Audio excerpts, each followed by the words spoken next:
Morning সবাইকে। আজকে অনেকটাই ব্যস্ত আছি, আজকে এক জায়গায় যাব, সবটাই তোমাদের সঙ্গে শেয়ার করব। তাহলে চলো আমি তাড়াতাড়ি রান্নাটা বসিয়ে দিই, কী কী রান্না হচ্ছে ঝটপট শেয়ার করি। বন্ধুরা, এটা হচ্ছে একদম জ্যান্ত ট্যাংরা মাছ। ট্যাংরা মাছ করবো আজকে হচ্ছে তোমার এই ট্যাংরা মাছটা, এই যে মূলো দিয়ে আলু দিয়ে ট্যাংরা মাছ করব। আর চিংড়ি নিয়ে এসছে, কী বলবো বলো তো, এত ব্যস্ততা তার মধ্যে আজকে নিয়ে এসছে ফুল চিংড়ি। দেখা যাক, ফুল চিংড়ি দিয়ে একটা চচ্চড়ি করব, আর বাদ বাকিটা ফ্রিজে রেখে দেবো।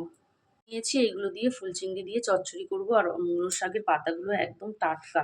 আর এখানে নিয়ে এসছে এগুলো হচ্ছে এই যে এই শাকগুলো নিয়ে এসছে, এখন করবো না, আমার শাশুড়ি মা পরে করবে। এদিকে ভাত বসিয়ে দিয়েছি, এদিকে রান্নাটা ঝটপট করে নিই। রান্নাটা ঝটপট করে নিই, করে নিয়ে আমরা এক জায়গায় বেরোবো, ঠিক আছে? তাহলে চলো, টাটা। একদম গাছের টাটকা পুঁই শাক নিয়ে আসলো মা, একটুখানি ওই চচ্চড়িটার মধ্যে দেবো। উনি আবার পুঁই শাক ছাড়া ভাত খেতে পারে না, জানো তো।